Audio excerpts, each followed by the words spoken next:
Boa tarde a todos. Primeiramente, eu gostaria de agradecer à colega Adriana Portugal por ter me incentivado a vir apresentar esse artigo.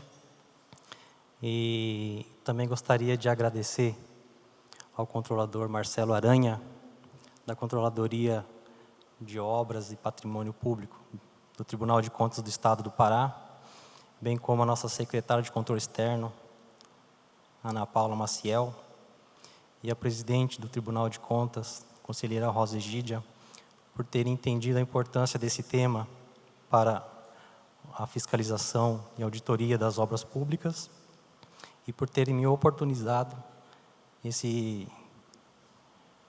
essa grata satisfação de estar aqui para poder apresentar esse tema. Vou dizer para vocês que não sou um grande especialista em BIM, mas estou aqui para compartilhar um pouco que eu sei. Gostaria de começar dizendo para vocês o seguinte, que nos últimos 5 anos a engenharia tem sofrido uma grande transformação digital e é algo assim que vem causando assim um certo alvoroço entre os profissionais, mas vamos nos lembrar um pouco aí há um pouco mais ou menos de 30 anos atrás, quando nós ainda fazíamos projetos no vegetal, em que para poder representar uma parede nós fazíamos 2 linhas, né? E aí quando a gente errava tinha que passar gilete, né? E eu trabalhei 5 anos como projetista e tinha que passar gilete para poder raspar o nanquim, e depois passar a borracha, e depois passar a benzina para poder desengordurar o papel vegetal. E aí, então, criou-se uma expectativa, uma revolução na época, chamada AutoCAD. Mais ou menos lá por volta de 94, 95, né? O AutoCAD 12. Um pouco antes, eu já tinha feito um curso de AutoCAD 9, que era uma coisa terrível de se trabalhar. Mas tinha essa tal da evolução na época, que chamava AutoCAD. E todo mundo dizia, olha, a partir de agora a gente vai começar a fazer projetos em menos tempo, os projetos vão ser mais rápidos. E era pura conversa, né? Porque, na verdade, o que foi que mudou da prancheta para o AutoCAD? Antes, quando eu errava, eu tinha que raspar. Agora, quando eu erro, né, eu dou um delete, dou um undo, né, eu faço um comando e refaço novamente rapidinho, ou seja, não gera muito retrabalho, mas ainda tinha um retrabalho. Só que, né, o fundamento, o cerne da questão é que a gente ainda continuava fazendo 2 linhas para poder representar uma parede. E aquelas 2 linhas eram simplesmente linhas. E isso se perdurou até agora. Nos últimos 5 anos, né, começou a surgir uma nova revolução. Na verdade, eu não digo que seria uma revolução, ele é uma disrupção do modelo tradicional da gente pensar e trabalhar engenharia e construção. Esse modelo que hoje todo mundo comenta se chama BIM. Aqui temos uma figura que eu acho que ela representa bem o momento que a gente está vivenciando. Eu tenho ali um tablet, a projeção de uma obra e uma pessoa que ela parece estar trabalhando simultaneamente, né, uma forma de interoperação ali com o meu projeto. Ou seja, estou interagindo diretamente com o meu projeto. Para isso, eu gostaria de mostrar para vocês um vídeo.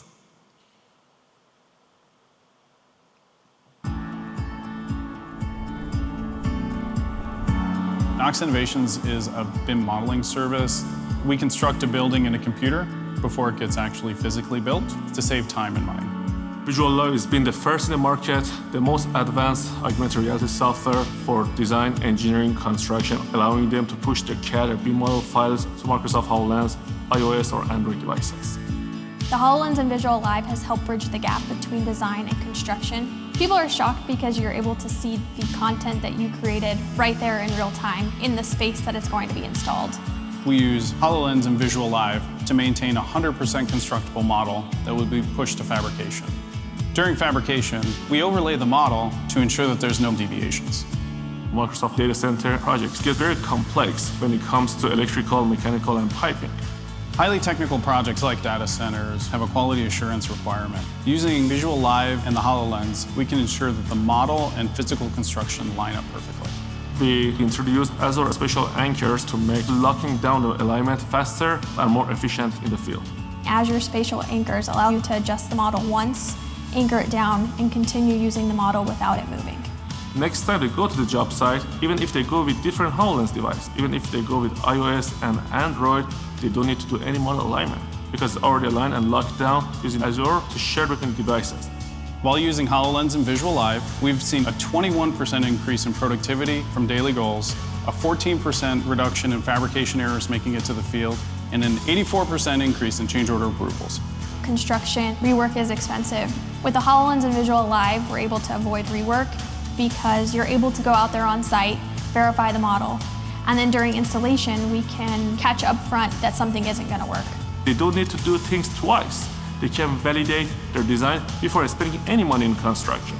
Using HoloLens and Visual Live has given us a competitive advantage in the construction industry. The clients can see what's being constructed prior to the physical elements being up in the air. It gives them a level of confidence in the end product that they don't traditionally have. Obrigado. Bem, alguém mais ficou empolgado com o uso desse óculos aí? Parece que a gente está vivenciando aquele episódio do filme do Homem de Ferro, né? Que ele começa a manipular no ar e vai trabalhando com o programa e vai fazendo, né, os trabalhos dele ali. E é basicamente isso. Essa aqui parece uma imagem futurista. Mas o mais curioso é que essa tecnologia já está há 2 anos no mercado. Isso não é mais assim, algo assim, no futuro teremos isso. Nós já temos isso. Isso já está ficando no passado. Tá? Para quem teve interesse, esse óculos aí custa mais ou menos em torno de R$75 mil. E juntamente com aquele capacete que é especial para poder suportar o óculos, sai pela pequena bagatela de 100 mil. Meu aniversário daqui a uma semana. Quem quiser fazer uma surpresa. Bem, então vamos lá. Vamos colocar a nossa engrenagem para funcionar um pouco. O que é o BIM? Vocês sabem o que é BIM? Todo mundo fala assim, BIM é um complexo de ferramentas. São softwares. BIM é Revit. Quando você pergunta assim, você sabe o que é BIM? A pessoa, eu sei usar o Revit. Bem, o BIM, pessoal, é mais do que isso. Tá? Acho que, primeiramente, o mais importante é a gente saber o que não é BIM. Trabalhar num software não é BIM. Fazer um projeto isolado e sozinho não é BIM. O BIM, ele depende de pessoas. Ele depende de integração. Então, podemos deduzir o seguinte, que o BIM é um processo de produção de dados. E esses dados para quê? Para projetos de alta performance. Nós precisamos ter informações. O modelo também, o BIM é um modelo que fornece diferentes perspectivas aos profissionais da área de arquitetura, engenharia e construção. Sim, porque esses profissionais vão ter várias perspectivas do modelo. E o que é o modelo? Normalmente nós chamamos de projeto.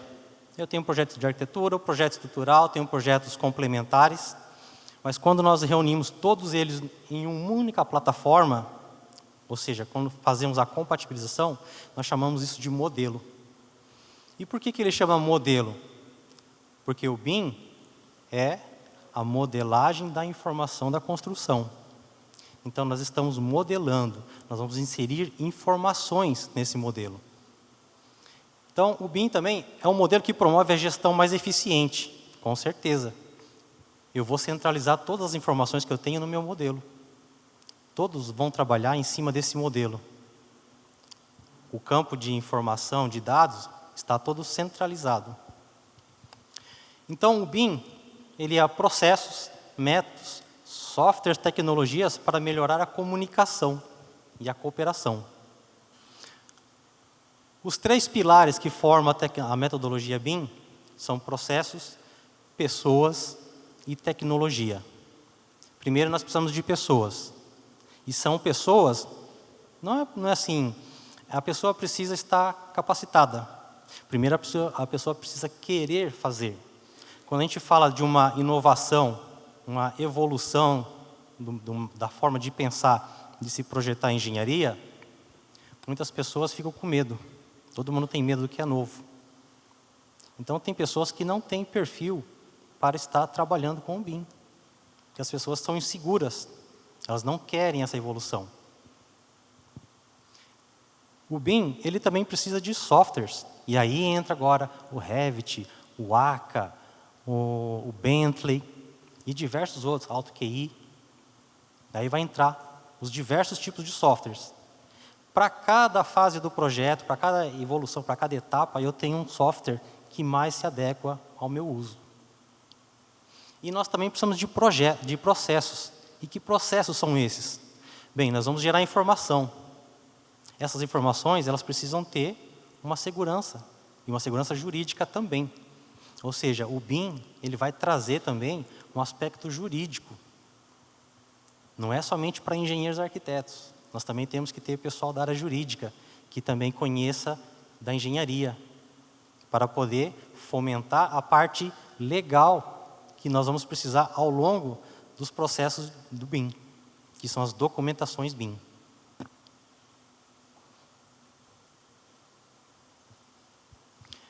Bem, vamos fazer aqui rapidamente uma evolução de como aconteceu o BIM no Brasil. Um pouco antes de 2018, o Brasil havia assinado um tratado internacional de disseminação do BIM, que isso falava da estratégia BIM Brasil. Em 2018, editou o decreto 9.377, que falava então dessa disseminação, oficializando essa disseminação BIM pelo Brasil. Em 2019, o decreto 9.983, ele revogou, na verdade, o decreto anterior e veio implementando o Comitê Gestor BIM, junto com a disseminação BIM. Em 2020, nós temos o Decreto Federal 10.306, e ele fala sobre as fases de implementação parcial BIM. E essa implementação parcial BIM, ela vem em 3 fases: 2021, 2024, 2028. Até 1º de janeiro de 2021, nós deveríamos estar desenvolvendo projetos de grande relevância. E, a partir de 2024, que já está daqui pouco mais de 3 meses, nós devemos estar, além dos projetos, devemos estar já fazendo o quê? A gestão de obras. E também de obras de grande relevância. E, a partir de 2028, quando se completa a 3ª fase, nós já estaremos, além dos projetos da gestão, nós vamos agora também implementar as construções novas, reformas, ampliações, quando consideradas agora de médio relevância. Aí vamos me perguntar, mas e as obras pequenas, não precisam ir no BIM? Vamos pensar um pouquinho. Se vocês já implementaram a metodologia para poder fazer obras de grande relevância e de média relevância, o que custa agora você fazer também as pequenas? Ou vão voltar para a prancheta? Acho que não compensa, né? Esse decreto, ele também causa algumas interpretações um pouco errôneas. As pessoas olham e falam assim, nós temos até 2028, então temos tempo. Quando chegar lá perto, a gente faz isso. Porque todo mundo está achando que o BIM, eu vou apertar um botão e ele vai me dar as informações. Porque, teoricamente, as informações estão todas concentradas. Mas eu vou apertar um botão e ele vai dar essa informação para mim. Esse é o pensamento. De certa maneira, não está errado. O problema é qual botão você vai apertar. Que tipo de informação a gente quer? Nós, enquanto tribunais de contas, qual a informação que nós precisamos para os nossos trabalhos? Vamos continuar buscando as mesmas informações que hoje nós fazemos, de certa maneira, assim, um pouco rudimentar, porque quando chega um processo de uma obra para a gente poder fazer uma auditoria, vocês convenhamos, né? É impossível vocês abrirem todos os projetos, folhear tudo que tiver ali dentro e conseguir fazer um bom filtro das informações. Ou seja, o nosso trabalho ele precisa ser otimizado. Então, nós já vamos direcionando para alguns dos achados que são os mais tradicionais. Mas quando nós tivermos o BIM, esse trabalho ele vai ser feito de uma maneira muito mais rápida. Ou seja, a gente precisa saber extrair informações. Podemos evoluir nos nossos achados, podemos melhorar as nossas evidências e, de certa maneira, serão evidências irrefutáveis. Porque uma vez que está posto a informação ali, e essa informação, todos têm acesso a essa informação, vai ser muito complicado alguém contestar essa informação.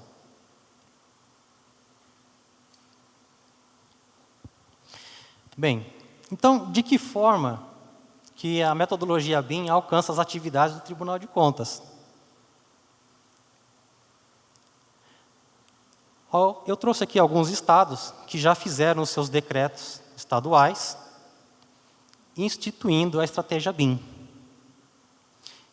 E alguns estados já estão um pouco mais evoluídos. Por exemplo, o Paraná, no ano de 2022, no decreto 10.086, ele editou um novo decreto, dizendo que o uso do BIM no Paraná, no estado do Paraná, ele é obrigatório. Está lá na seção 7, artigo 513, para quem quiser consultar. E quem é que foi que fez, quem é que editou esse decreto? Foi justamente o Poder Executivo. Mas de quem foi a iniciativa?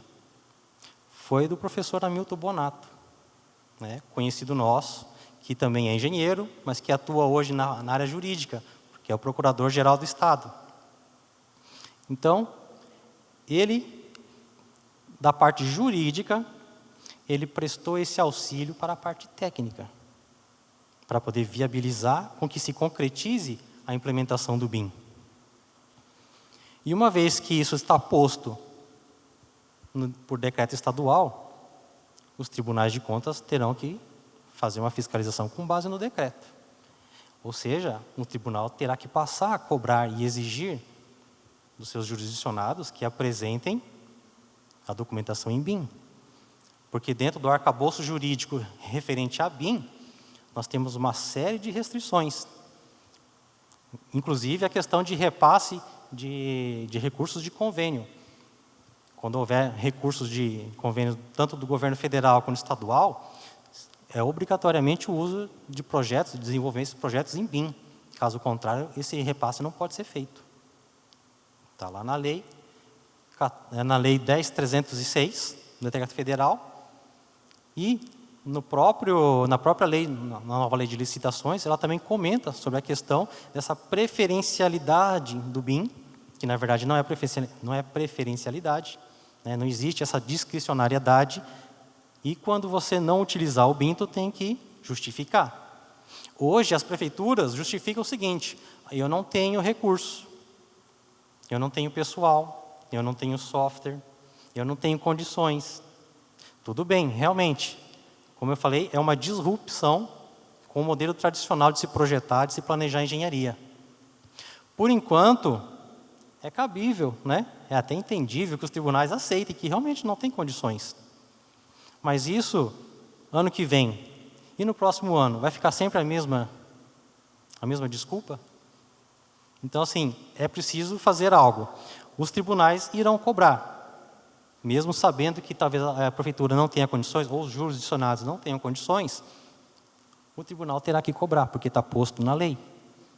Certo?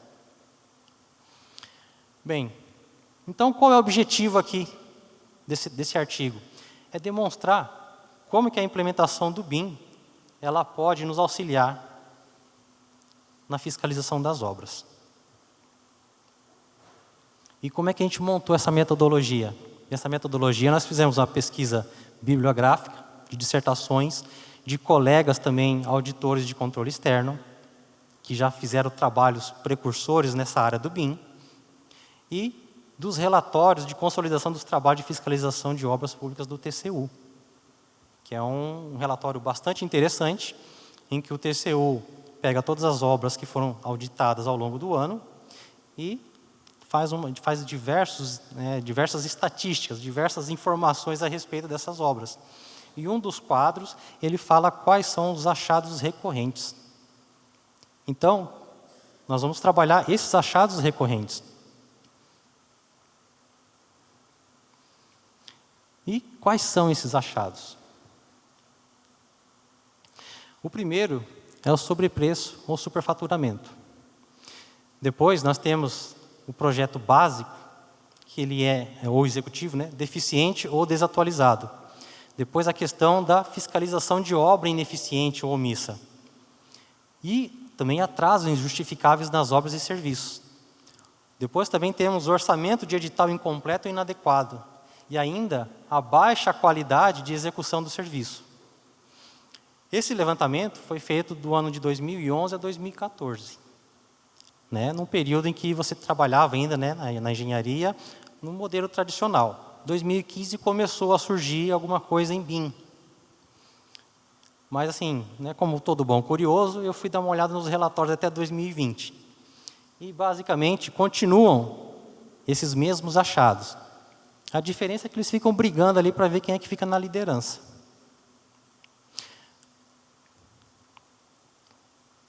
Então, o achado de auditoria superfaturamento.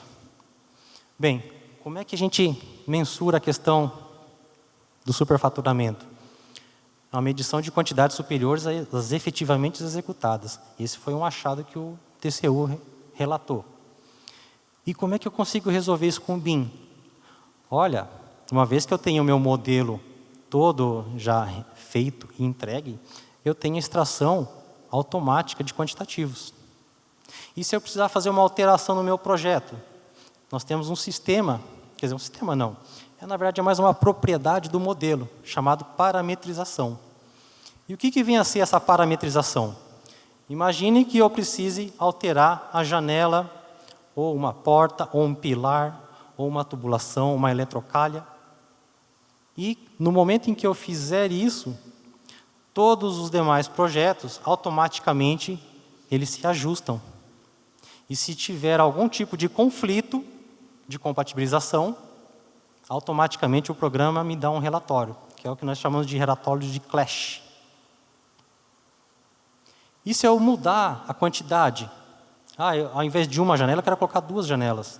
Ou quero diminuir, mudei a dimensão de algum elemento estrutural. O que vai acontecer? Não tem nenhum problema. A partir do momento que você rodou novamente o modelo, ele vai atualizar automaticamente. Simultaneamente, você atualiza todos os demais projetos complementares. Então, esse, a meu ver, já é um grande passo, é um grande impacto para nós.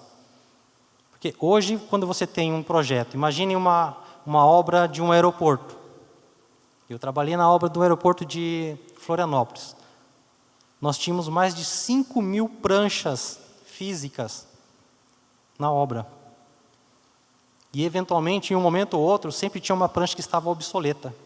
E aí acabava que a empreiteira acabava executando coisas que estavam já tinham sido alteradas, mas que era impossível você manter mais de 5.000 pranchas atualizadas.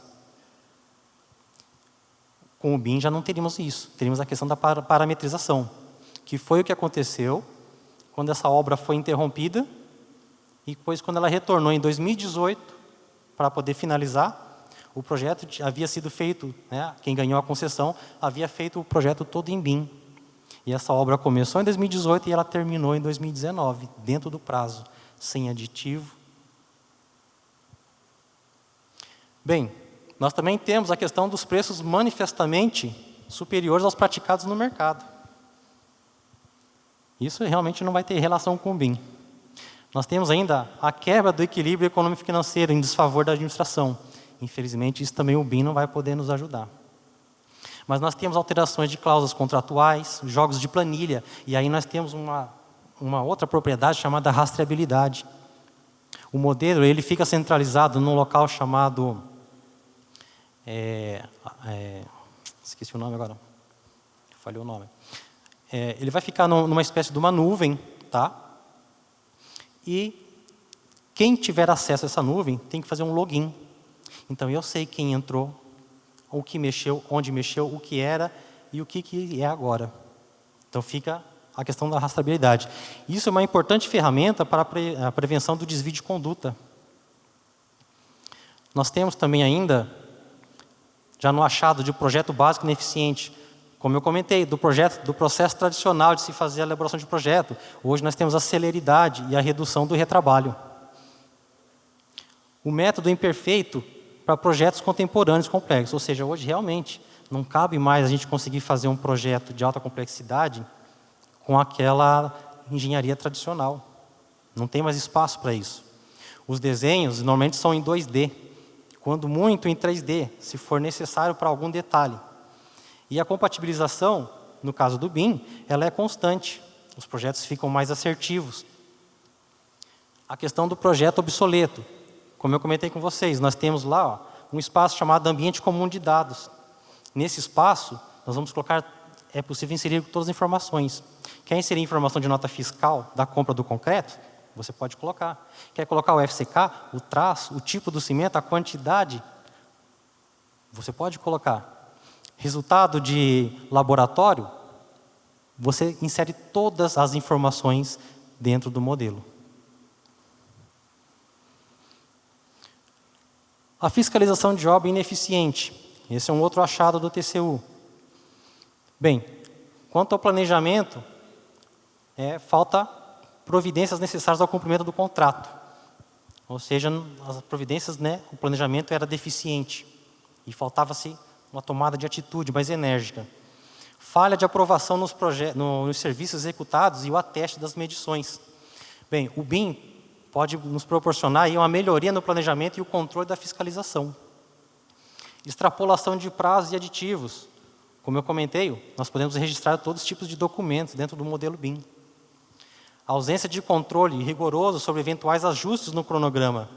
Nós temos as melhorias de planejamento e de controle de prazos. Inclusive, podemos executar a obra virtualmente.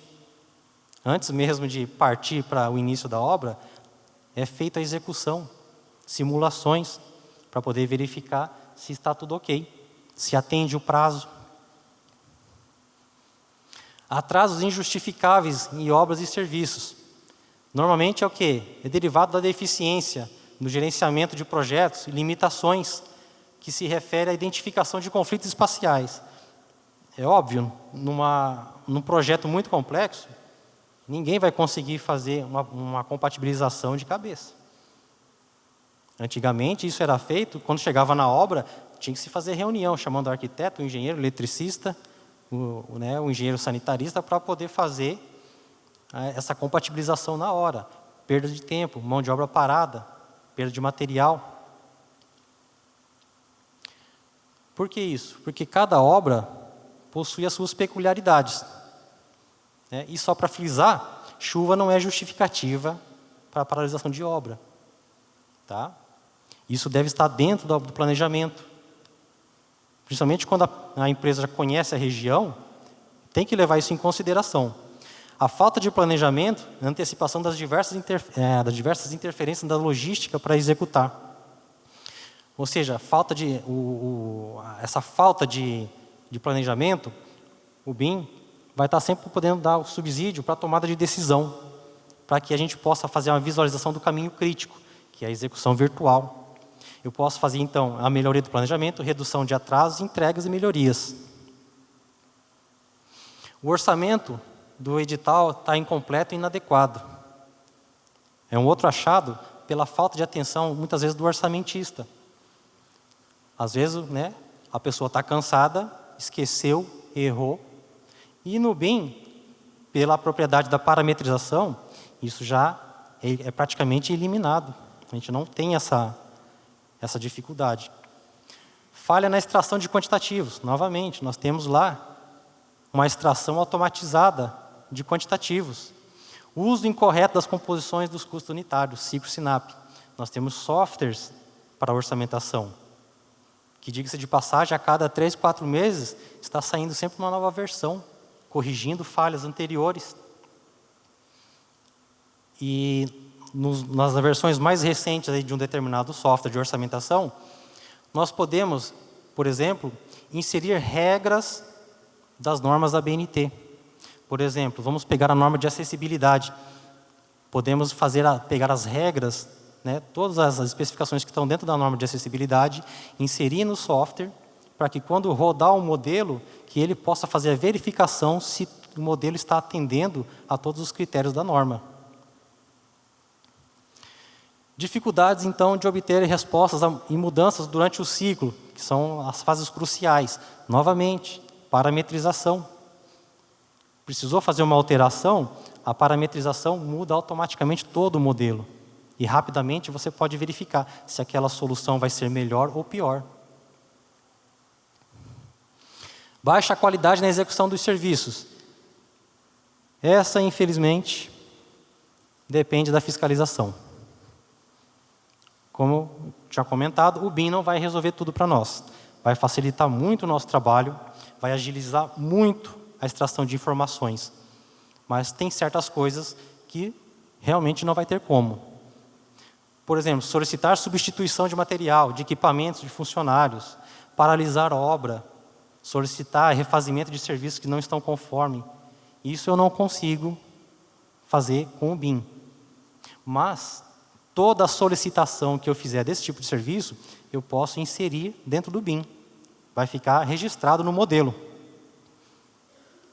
Então, chegamos à seguinte conclusão, que o BIM ele pode ser utilizado em qualquer estágio de obras ou de serviços, de engenharia, e que é um instrumento muito poderoso para poder auxiliar e subsidiar a auditoria.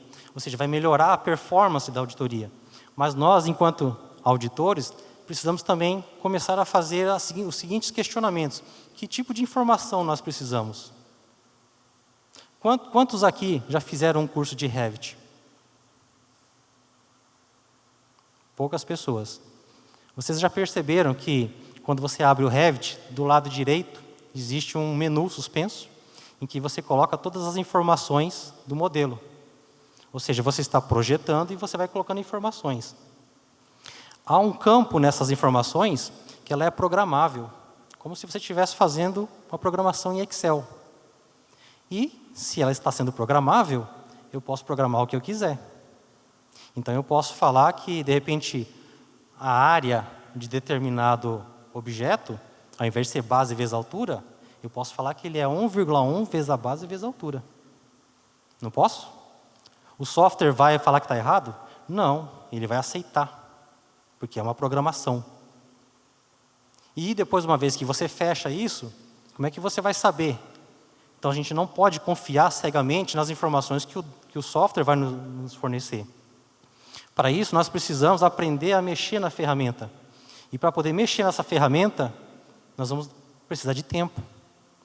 Aquele tempo que nós falamos que temos até 2028, na verdade, aquele tempo ele é muito escasso. Para a gente poder entender como funciona a metodologia BIM e aprender a mexer nos softwares, nós precisamos de muito tempo.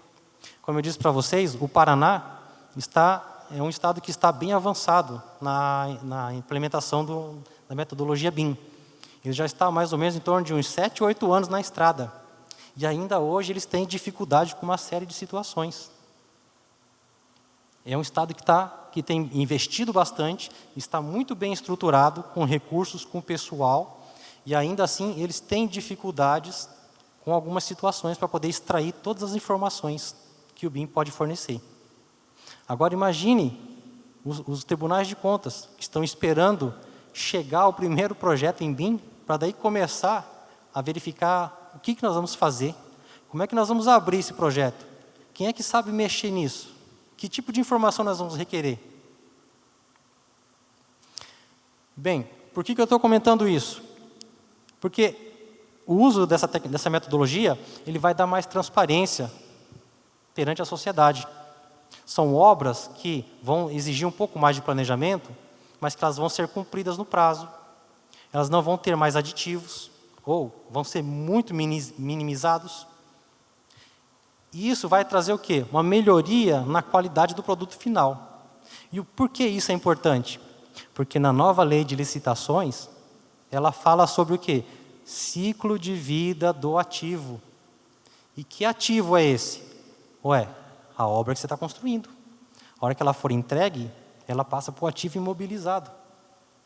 E aí, o Estado, o município, a União, alguém vai ter que cuidar, vai ter que dar manutenção nesse ativo. E vocês concordam comigo que, se eu tiver muita informação sobre como essa obra foi feita, vai facilitar ou vai prejudicar a manutenção? Com certeza vai facilitar bastante a manutenção. Então, na própria lei de licitações, ela fala que nós temos que observar agora o ciclo de vida do objeto e temos que verificar quais são as melhores propostas para a manutenção do ativo. Então, nós vamos ter que projetar olhando para quando essa obra ela virá patrimônio, quando ela entrar para o ativo. E essa manutenção vai ser até o dia que chegar ao final da vida útil dela e tiver que fazer a demolição. Para isso vai servir todas essas manutenções, ou seja, para facilitar a manutenção e operação do ativo pós a entrega. Bem, eu tinha comentado no começo que a União fez um decreto, né, e começou a disseminação BIM e está implementando. Depois, logo em seguida, os estados fizeram os seus decretos e começaram a implementar. Então, parece que está faltando alguma coisa aí, não é? Porque a disseminação da lei, do Decreto Federal 10.036, ele fala que é para todos os entes. Então, está faltando quem? Está faltando os municípios, não é verdade? E aí, como que faz? O município vai falar assim, ó, eu não tenho condições. E só por isso ele vai poder deixar de cumprir a lei? Ele vai deixar de se adequar ao que determina a lei? Não tem como, né? Então, para aquelas pessoas que sempre me perguntam assim, tá, mas como é que vão fazer o BIM nas prefeituras? Como é que a prefeitura vai se virar? A prefeitura não tem condições. Tem condições. E no dia 21 de agosto, do mês passado, bem recente, o Paraná lançou essa cartilha, BIM nas prefeituras. E o que vem a ser esse BIM nas prefeituras? O Paraná, ele possui 399 municípios. E a proposta do Estado é que todos os 399 municípios utilizem o BIM. E como é que vai ser feito isso? Novamente, chama o pessoal do jurídico para ajudar. Precisamos criar leis, precisamos criar formas. Chama o pessoal para poder ajudar a pensar como é que nós vamos resolver essa situação. E qual foi a ideia? Que o Estado, né, ele vai fomentar, ele vai fornecer recursos a título de subvenções para que os municípios se capacitem. A União criou o seu comitê gestor. E o seu comitê gestor, né, foi criado o Laboratório BIM Federal. Os estados, pelo decreto de disseminação do BIM, eles criam os seus laboratórios BIM estaduais para poder trabalhar e buscar tecnologia para os estados. E agora, esse mesmo laboratório, é ele quem dá o suporte técnico necessário para as prefeituras. É esse laboratório BIM estadual é quem capacita os técnicos das prefeituras. Então, a questão de capacitação está ok, certo? O que precisa? Precisamos comprar os softwares, sem nenhum problema. Chama o pessoal do direito de novo. Precisamos de uma ajuda, como é que a gente resolve? SRP, registro de preço. Vamos comprar em ganho de escala. Se chegar uma prefeitura para comprar, ela vai gastar 1 milhão. Mas se for para comprar para 50 prefeituras, 100 prefeituras, já mudou a conversa, não é verdade? Então, criou-se também essa parceria entre Estado e as empresas fornecedoras de softwares. Normalmente, para os órgãos que não elaboram projetos, há uma espécie ali de um acordo em que as empresas fornecem as licenças e o treinamento para os servidores estaduais, para que eles possam conhecer da ferramenta e verificar se ela atende tudo aquilo que é necessário. E para os órgãos que fazem projetos, aí vocês compram através do SRP. Ou seja, resolveu a questão do software, resolveu a questão da capacitação. E agora, o que está precisando? Ah, a gente não tem gente na prefeitura. Beleza? Novamente, vamos lá, chama o pessoal do jurídico. Como é que a gente resolve essa situação? Permite-se a consultoria, contratação de consultorias, para poder fazer a implementação do BIM. Então, pessoal, aqui está o endereço, para quem tiver curiosidade de procurar e quiser levar isso para os seus municípios, a informação de como fazer para poder implementar o BIM nas prefeituras. O Paraná é um caso, né, está aí com um case, na verdade, e está na vanguarda da implementação BIM, ou seja, União, Estado e municípios.